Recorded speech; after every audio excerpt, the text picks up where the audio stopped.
Assalamualaikum warahmatullahi wabarakatuh, sahabat-sahabat sekalian yang berbahagia. Lama saya tidak posting di YouTube ini.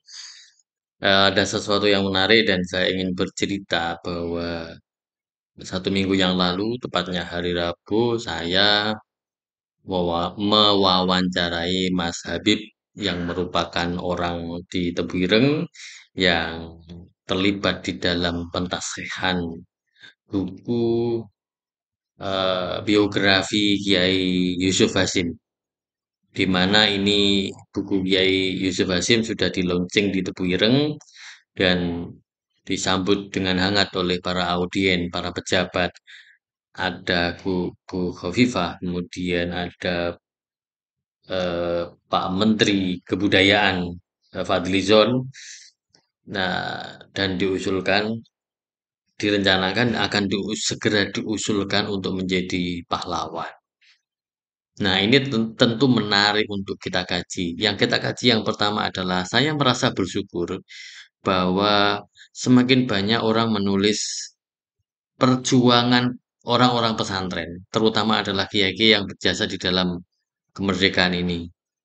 Muncul banyak penulis, misalnya Mas Yuhan Nafi, kemudian Mas Rizal Mumazik, gitu kan, Mas Faisal yang ada di Jawa Timur dan di beberapa wilayah yang lainnya. Pak Agus Sunyoto juga mewariskan sebuah buku judulnya Fatwa Jihad yang menerangkan tentang jasa-jasa para santri di dalam kancah mempertahankan kemerdekaan Republik Indonesia. Dan tentu ketika ada orang yang menggali tentang eh, ketokohan atau kepahlawanan dari para santri, para kiai, tentu saya sangat bergembira sekali karena mengakses data itu tidak mudah gitu kan.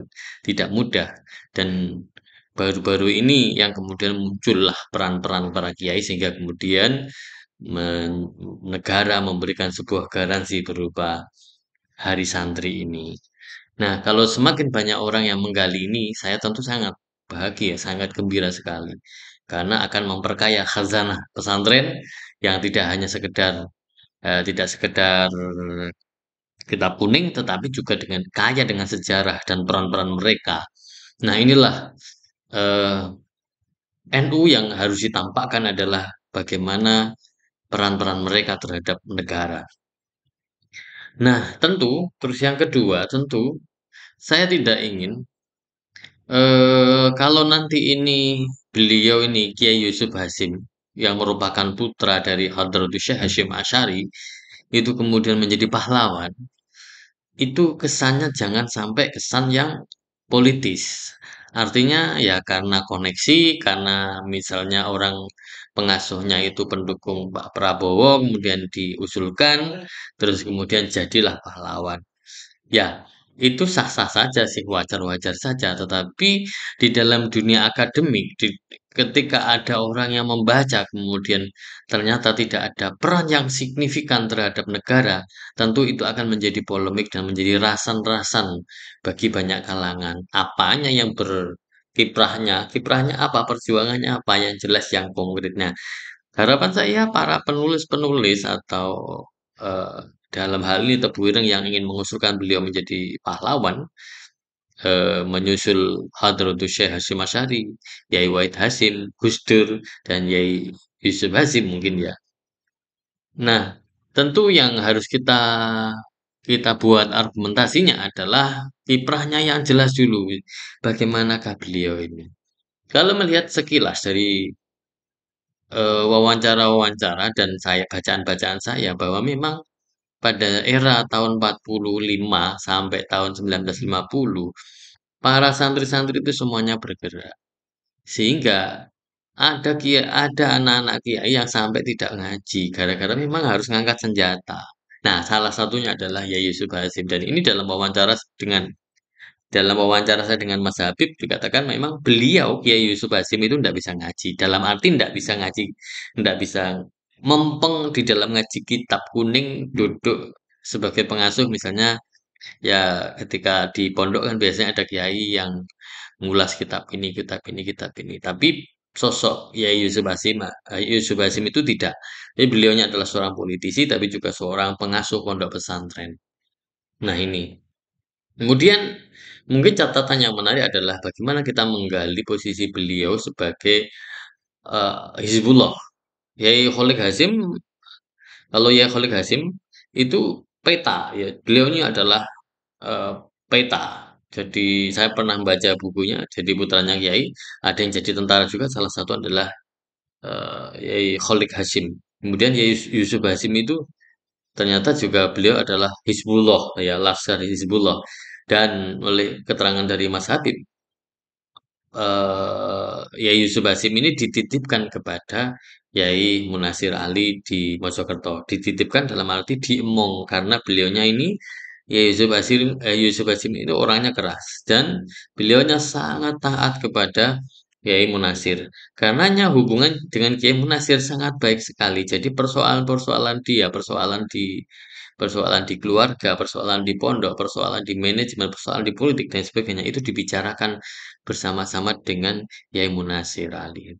Nah, ini yang kemudian catatan-catatan yang menarik dan bagaimana hubungan antara beliau dengan Yai Munasir Ali dan termasuk juga hubungan Yai Yusuf Hasim dengan Gus Dur yang pernah berseteru ya, berseteru tetapi bisa didamaikan oleh Yai Munasir Ali. Gus Dur itu ternyata kalau kita gali, ya memang punya peran, punya hak untuk menjadi pengasuh Tebu Ireng. Tetapi ternyata terhalangi oleh Yai Yusuf Hasim karena sangat lama menjadi pengasuh Pondok Pesantren Tebu Ireng. Dan sebagai garansinya akhirnya Gus Solah lah yang kemudian menjadi pengasuh ya. Padahal era Gus Dur seharusnya Gus Dur juga punya hak untuk menjadi pengasuh. Tapi lagi-lagi ini tidak tahu ya di Tebu Ireng itu kenapa kiai-kiainya itu kok nggak bisa ngaji gitu kan ya. Intinya itu gitu ya. Kenapa tidak kita ini kalau misalnya kita bandingkan dengan Lirboyo dengan Al-Falah itu kan jauh dari sisi keilmuan ya. Dalam konteks ini adalah kita membicarakan kiainya. Dari sisi keilmuan kitab kuning, jauh banget. Padahal posisinya kiai-kiai founding father-nya Lirboyo dan Al-Falah itu adalah santrinya Yai Hashim Asy'ari. Nah, ini saya tidak tahu bagaimana internal di sana menggodok pencalonan itu kriterianya apakah hanya sekedar menggunakan manajemen penguasaan terhadap manajemen. Ya, kalau kita kita lihat memang kepengasuhannya manajemennya memang bagus-bagus, ya kan.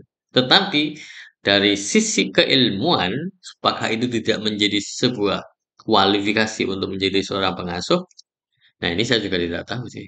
Ya, tetapi yang sangat menarik lagi adalah kita pengen mengkaji dan pengen mendalami sebenarnya Yai Yusuf Hasim itu seperti apa. Di dalam pengakuan Mas Habib, memang menarik beliaunya itu sampai-sampai ceritanya setiap beliau suka menulis, tulisannya banyak, ya tulisannya banyak dan apabila ada anak muda yang menulis maka beliau kemudian mengapresiasinya dan mengajak diskusi. Salah satunya adalah Mas Habib dari Pegukuhan itu yang sering kalau kalau beliau itu nulis di majalah itu langsung diajak diskusi bersama dengan Yai Yusuf Hasim dan ini adalah salah satu teladan yang sangat bagus sekali. Nah, begitu ya.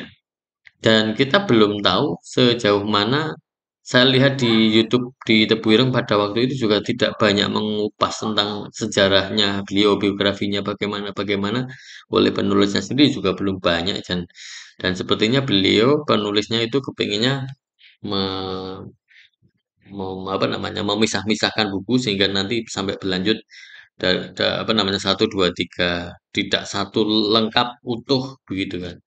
Dan itu pun juga belum diedarkan untuk dijual. Jadi hari ini saya tidak mengupas tentang bukunya, tetapi kemarin saya langsung wawancara dengan Mas Habib itu tentang bagaimana sosok Kiai Ud karena beliau pernah berinteraksi langsung dengan Kiai Ud dan bagaimana Kiai Ud itu ya Pak Ud Pak Yusuf Hasim itu sampai gelisah dengan ketika berseteru dengan Gus Dur dan akhirnya didamaikan oleh Kiai Munasir gitu ya. Nah, seperti itu sih. Nanti lebih jauhnya nanti insya Allah saya akan diberi buku, diberi buku kalau bisa menulis buku tentang beliaunya.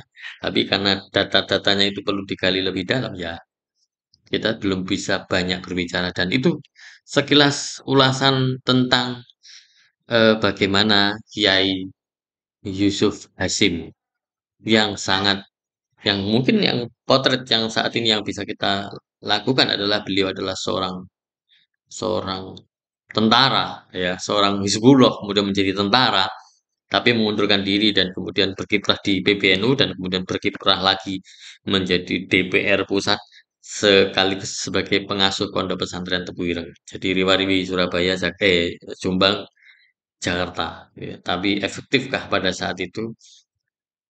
Kata teman saya memang, tetapi Tebu Ireng adalah pondok yang penuh keberkahan karena didoai oleh Hadratus Syekh Hashim Asy'ari. Demikian kilasan tentang biografi Kiai Yusuf Hasim. Sekian terima kasih. Assalamualaikum warahmatullahi wabarakatuh.